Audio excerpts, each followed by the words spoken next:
Right, welcome back. Last time we went ahead and made our first conquest down here in the south. Managed to take out the last remnants of Sedunda and grabbed Chibuin.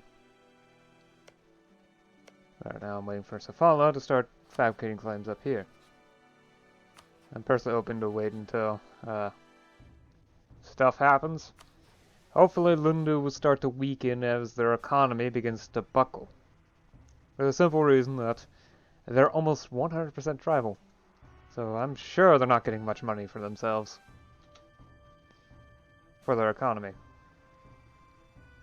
I've also made some minor investments here and there. I believe I might have made a reform. But I don't think I actually did that. Yeah, I don't think I've done any reforms. I have been expanding the bureaucracy though, although it is very slow going now. As I'm trying to expand it past its current resting point. Is there even a resting point for state reach? I don't know. At the very least, stability is handily improving. Rapidly enough for me to use it up. Yeah. That's a good amount.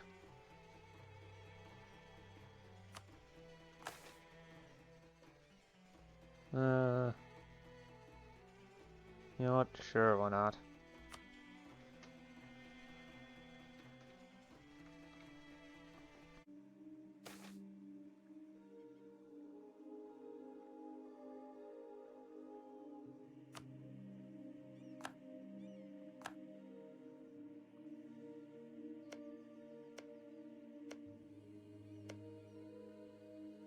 It's the last province that I can claim that I haven't claimed yet.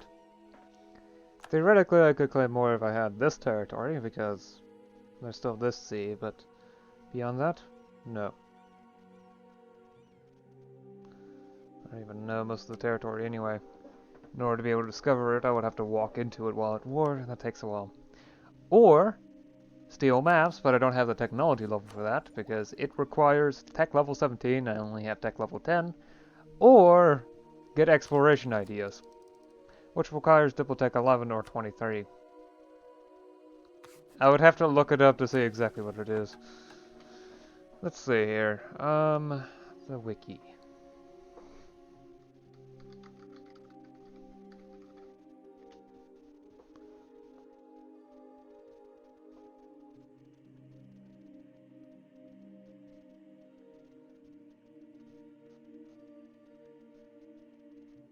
Okay, so you need...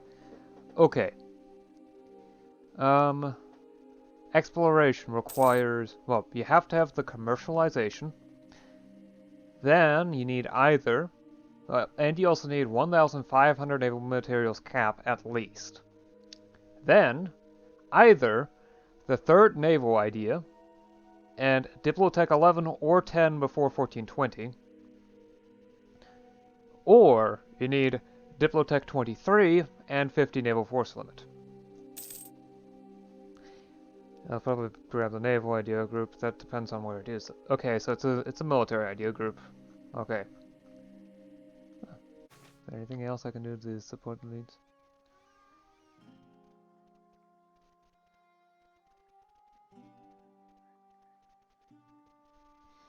I can promote the lesser nobility. That would lower, but it would raise loyalty to an absurd degree. Plus 20. Of course, it also raises their power, but the nobility power is always capped by clan power.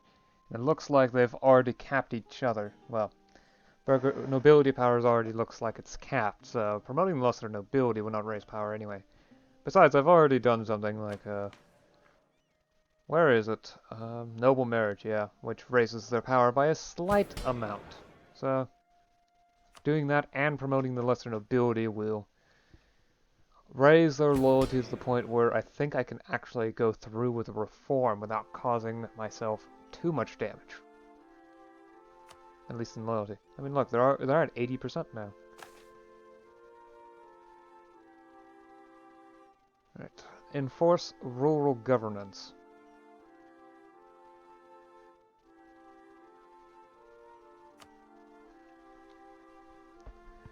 I now govern over the rule stuff myself, rather than letting the nobility do anything of the sort.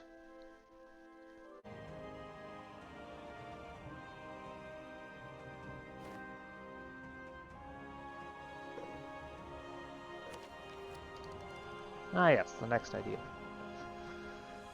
Apparatus of state. Government is only as real as it is effective.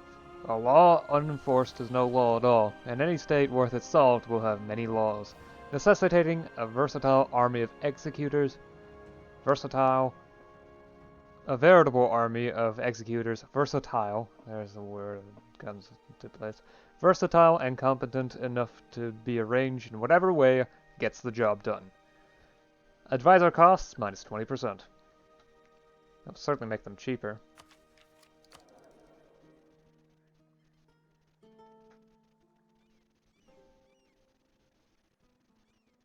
Yeah, it's definitely reduced it. Oh, at the very least, it's reduced the... Yeah, because advisor costs don't change that much, or help that much. Especially with the slow growth of costs. It's basically set back the growth of costs by 40 years. Which isn't that much, considering it's a game of 500 years.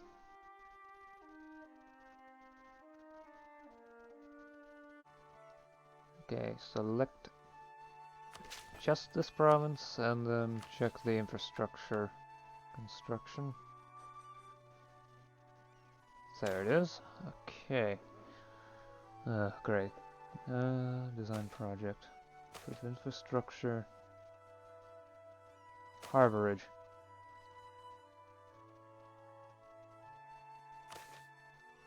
Raise by 1 rank with 2 extra units, so that would be 14. Okay.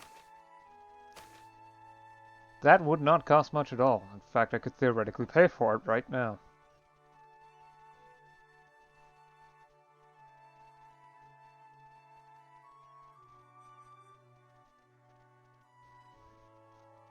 I'm gonna wait until June, though, because I would like to make sure that it doesn't appear.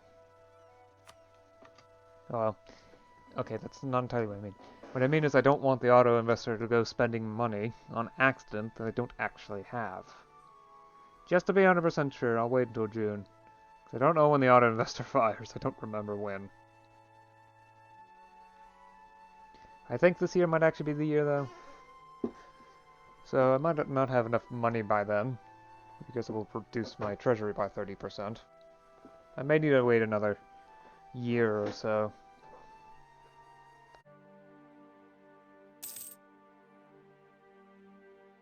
Naive puppet master. Oh, great.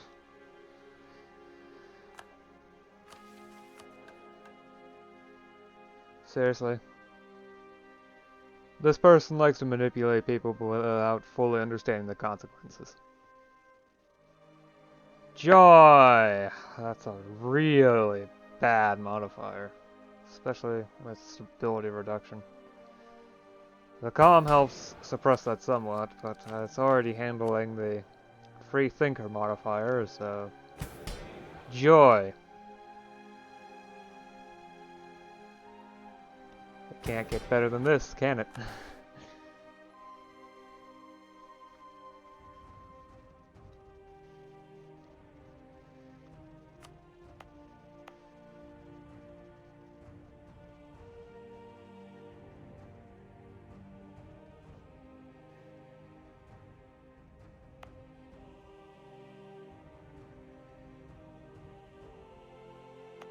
Arguably, isn't state reach? No, it's not any higher there than anywhere else, compared to anywhere else. I'm mainly just playing catch-up in a lot of locations, especially over here. Yeah, it does seem that state reach does not have an actual resting point, per se.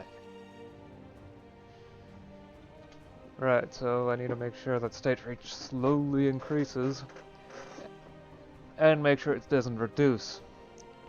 Which means I need to constantly focus on doing that at least some of the time, for the simple reason that you know that one province one that I always want to do? Part of it is that it lowers the What was I going to say? Oh yeah, it also slowly decreases state reach everywhere. I can actually show the effect if I go to the reforms. Yeah, review the bureaucracy. There it is. Provincial administration. Minus 0.2 to yearly state reach, minus 7.5% admin efficiency, plus 15 to global autonomy, which, by the way, raises it by 10%. It's an odd sort of adjustments, but that's true. Okay, so this reduces global autonomy gain by 0.1. Increases admin costs by 30%. Yeesh. Improves admin efficiency by +5, and increases yearly state reach gain by 0.1. This has no effects at all compared to this. This actually reduces administration cost. Ooh. Yeah, definitely a reason to go for it. Of course, by this point, there's no autonomy requirement. Yeah. This improves state reach by 0.1 per year, and increases admin efficiency. So yeah, definitely something you want to go for once you get into this point. Because before that, you had the slight debuff of having to deal with increased cost of administration, because that one's actually really good at lowering costs. It's just really bad at everything else, at the low levels. All the important stuff gets debuffed there.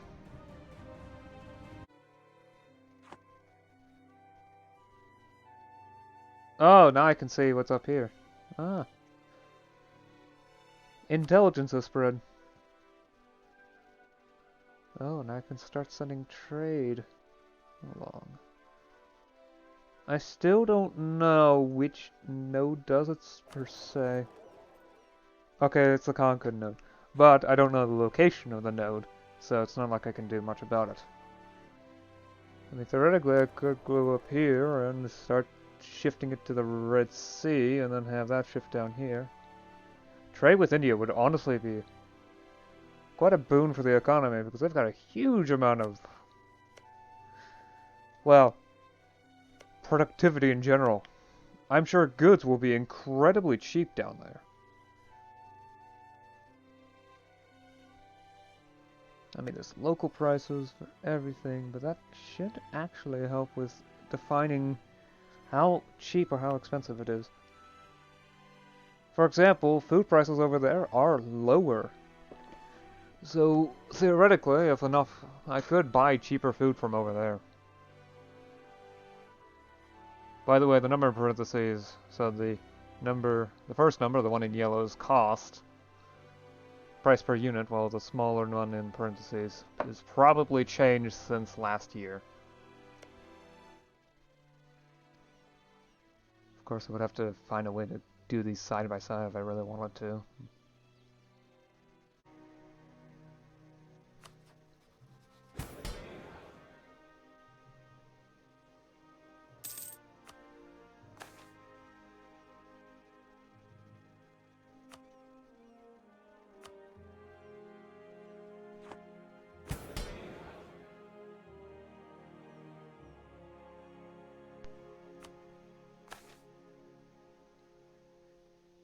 That's already yet another strategic merge. It's an easy way for them to become more loyal to me. The nobility. I wonder if I can pass any reforms in the administration, though. No? Can't do that. Autonomy's too high. Autonomy's too high. Neither enough state breach nor enough bureaucratic influence. Same here, same here, same here. Oh hey, enough state reach. Banning the sale of offices. I mean, theoretically I could promote the bureaucrats faction, but I don't think that's enough for that. Besides, I'm at negative stability, so I probably shouldn't try messing around with it too much. At least centralization has managed to reach all the way to 21 instead of being just below 21. It's probably helping with autonomy. Well, increasing legitimacy is also doing that, which is nice.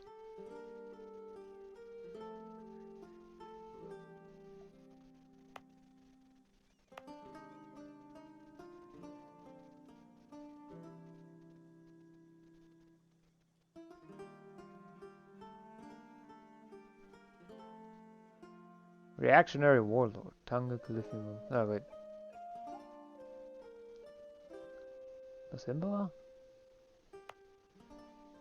Oh, yeah, I remember that. Right, there was some weird stuff going on here. It's mainly the banditry and rebellion going on.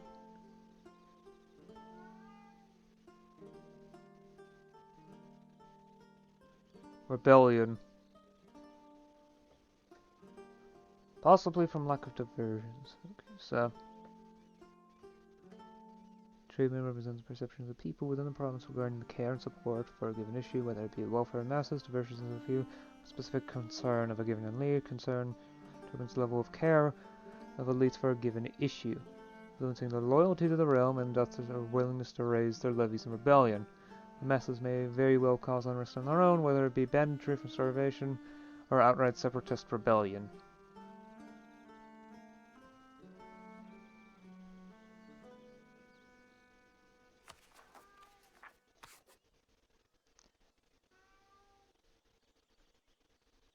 Yikes.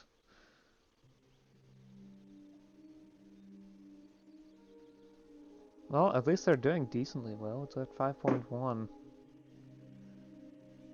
That's quite a bit of banditry and rebellion, though. And their centralization is somehow higher than mine from the looks of it. Okay, I said somehow, but really they've got high stability because they haven't been trying to do any reforms as of late. Which really is a good way to make sure you don't have any issues there. Right, I was planning on finishing up here. So, I haven't done that much. I have continued to expand state reach. My stability has tanked a bit since then, though. Quite a bit, and it's actually reducing right now despite being at negative. That is not a good sign. Probably has to do with the fact that I promoted the lesser nobility. That is a very negative modifier to that. I wonder if there's anything I can do. I could do tax relief, I could... Well, reduce tributes. You know, I'm actually doing quite well, so I could probably reduce tributes and provide tax relief. Okay. Hopefully that won't affect my coffers too much. Anyway. I'll see you again next time. Until then, bye.